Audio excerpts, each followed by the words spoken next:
রামনগর মনীষী চর্চা কেন্দ্রে আয়োজনে শীতবস্ত্র প্রদান। রামনগর মনীষী চর্চা কেন্দ্রের আয়োজনে নেতাজি সুভাষচন্দ্র বসুর অনন্য জীবন সংগ্রামে স্বামী বিবেকানন্দ প্রভাব এর আলোচনা সভা এবং শীতবস্ত্র বিতরণ করা হলো।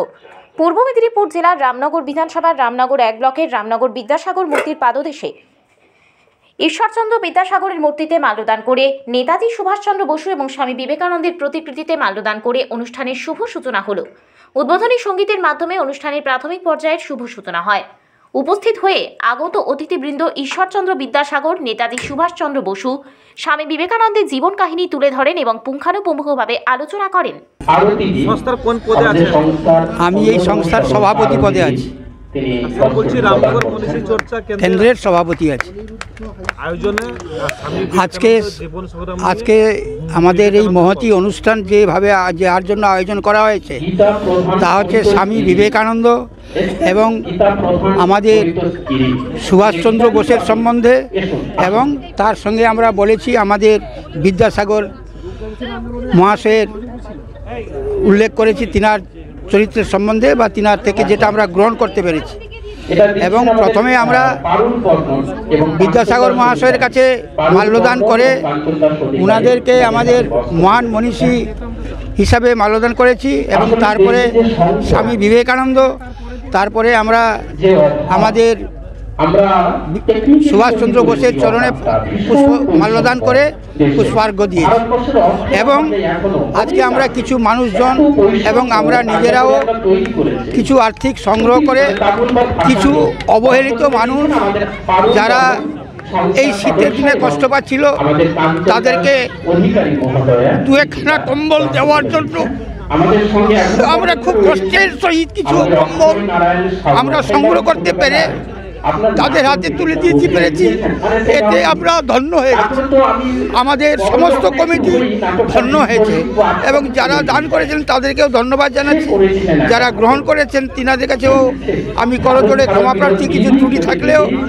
এবং আপনি যে আজকে এসেছেন সমাজ ব্যবস্থার পক্ষ থেকে, আমি সমাজ ব্যবস্থাকে সম্পূর্ণ সম্মান জানাই, এবং আপনারা সমাজের জন্য মানুষের জন্য যেটা সত্য সেটা আপনারা তুলে ধরবেন, এই অনুরোধ করে আমি আমার বক্তব্য শেষ করছি। দেখুন, মনীষী চর্চা কেন্দ্র রামনগরের বুকে তারা বিদ্যাসাগরের মূর্তি বসিয়েছে এবং বহু মনীষীর জীবনকে আজকে যে সমাজ সভ্যতা সংস্কৃতি সংকটের মুখে, সেখানে এই মনীষীদের জীবন থেকেই আমরা শিখতে পারি। সেই শেখানোর কাজটা এই মনীষী চর্চা কেন্দ্র উদ্যোগ নিয়ে সারা বছরই করে। আমি এর আগেও একবার এসেছি, আজকেও এলাম। বিবেকানন্দের যে মানুষকে ভালোবাসা, জীবে প্রেম করে যেই জন সেবিছে ঈশ্বর, এই যে তার কথা, যেটা প্রতিটা মানুষই বলে, কিন্তু সত্যি সত্যি নিজেদের জীবনে এই কথাটাকে উপলব্ধি করা এবং তার ভিত্তিতে নিজেদের কর্তব্য স্থির করা মানুষের মঙ্গলের জন্য, অন্য কোনো কিছু নয়, সেই যে বড় হৃদয়ের পরিচয় বিবেকানন্দরা দিয়েছেন, সেই হৃদয় এবং তাদের চরিত্র থেকে শিখেই বিবেকানন্দের যে মানুষকে ভালোবাসার আহ্বান, মানুষের জন্য কিছু করা, সেই আহ্বান থেকেই কিন্তু সুভাষ বোসরা তাদের জীবন এবং তাদের সমস্ত কিছুকে স্যাক্রিফাইস করতে পেরেছিলেন। সে কারণেই নেতাজি আইসিএস ত্যাগ করতে পেরেছিলেন। সেজন্যই নেতাজি বিপদসংকুল পথে বহু মানুষের বিরোধিতা শত্রুতা সত্ত্বেও তিনি কিন্তু তার পথে মানুষের সেবা করা, মানুষের মুক্তি এবং দেশের স্বাধীনতার জন্য নিজের জীবনকে ধূপকাঠির মতো জ্বালিয়ে যাওয়ার যে প্রতিজ্ঞা, সেটা তিনি অক্ষরে অক্ষরে পালন করেছেন। তার জীবনই, তার সমস্ত কাজকে সেটা মানুষের জন্যই যে তিনি করেছেন, দেশের মুক্তির জন্য, সারা বিশ্বের মানুষের মুক্তির জন্য যে তিনি করেছেন, সেটা তার প্রমাণ। এবং সেক্ষেত্রে বিবেকানন্দের প্রভাব, তার চিন্তার মানুষের জন্য করার জন্য যে আহ্বান বিবেকানন্দ রেখেছেন, জীব সেবাই শিব সেবা, এই বক্তব্যকেই তিনি বহন করেছেন। আজকের এই কর্মসূচি কতটা সার্থক হবে বলে মনে করছেন? শুনুন, রামমোহনের একটা কথা আছে, it is tragedy in history but true that truth always begins with minority. সত্যের শুরু হয় কমজন দিয়ে। ফলে আজকে সমাজে সামগ্রিক যে পচন, সেখানে মুষ্টিমেয় কিছুজন এই উদ্যোগ শুরু করেছেন, কিন্তু সত্যের শুরু কমজন দিয়ে হয়, সেটা ধীরে ধীরে মানুষ গ্রহণ করে। আমি বিশ্বাস করি যে মানুষ বেসিক্যালি ভালো, ভদ্র মনের এবং মানুষের হৃদয় আছে, ফলে তারা সুন্দর জিনিসের পূজারী। সুন্দরকে তারা পেলে গ্রহণ করবে। মনীষী চর্চা কেন্দ্রের আরও প্রসার ঘটবে, এটা আমি ভীষণভাবে বিশ্বাস করি। কেন সমাজে মানুষ সংকটের মধ্যে পড়লে তারা মুক্তির পথ খোঁজে, সেই পথ খুঁজতে গেলে তাদের চোখে মনীষী চর্চা কেন্দ্র পড়বে, এটা আমার দৃঢ় বিশ্বাস। বস্ত্রদান করে আমরা মানুষের সাময়িক কিছু সমস্যার সুরাহা করছি ঠিক, কিন্তু বস্ত্রদান করে মানুষের যে সমাজ ব্যবস্থা মানুষকে এই বস্ত্রহীন করে দিয়েছে, শীতের পোশাক কেনার মতো ক্ষমতা রাখেনি, সেই ব্যবস্থাকে ভাঙতেই হবে। শরৎচন্দ্র তার শ্রীকান্ত উপন্যাসে এই কথাই বলেছিল যে সভ্যতার কারিগর যারা, তারা সভ্যতাকে এগিয়ে নিয়ে যাচ্ছে, বয়ে নিয়ে যাচ্ছে। এই সভ্যতাকে যদি বয়ে নিয়ে যেতে হয়, রসাতলের দিকে বয়ে নিয়ে যেতে হবে। যে সমাজ মানুষকে বস্ত্রহীন করে দিয়েছে, অন্নহীন করে দিয়েছে, মনুষ্যত্বহীন করে দিয়েছে, তাদের কি নেই কেন নেই এই প্রশ্ন করার মতো মনটুকু তাদের মেরে দিয়েছে, সেই সমাজকে ধ্বংস করতে হবে। সুভাষ বোসদের দেখানো পথে নতুন সমাজ গড়তে হবে, এই কথাটাই আমার বলার। আমার নাম অপূর্ব পাল, বাড়ি আমার কাঁথি।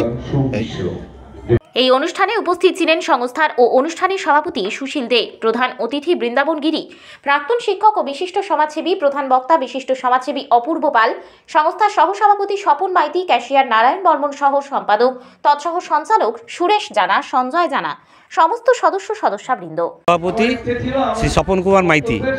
আমাদের সংস্থা 2018 সালে আমরা নিজেরা বসে সংস্থাটা তৈরি করি, কিন্তু রেজিস্ট্রেশন হয় আমাদের 2020 সালে।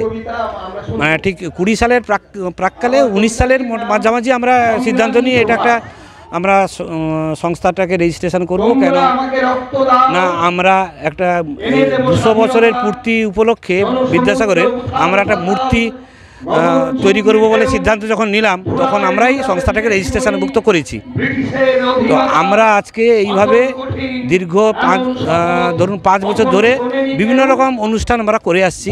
সমাজসেবামূলক কাজ, যখন আমাদের করোনার সময় হয়েছিল সেখানেও আমরা দীঘায় ভবঘুরের লোকেদের খাওয়ার ব্যবস্থা করেছি। এখানে আলু চালও 2-3 বার বিতরণ করেছি। যশের সময়, বন্যার সময় আমরা এখানে বই খাতা, চাল ডাল এগুলো আমরা বিতরণ করেছি, দুবার মতো করেছি। তাছাড়া আমাদের মূল যেটা ভাবনা, যে সুভাষচন্দ্রের বিভিন্ন মনীষীদের যে জীবনী বাণী, সেইগুলো যাতে আমরা জনসাধারণের মধ্যে, আগামী প্রজন্মের মধ্যে ছড়িয়ে দিতে পারি, সেইগুলো নিয়ে আমরা চর্চা বরাবর করে আসি।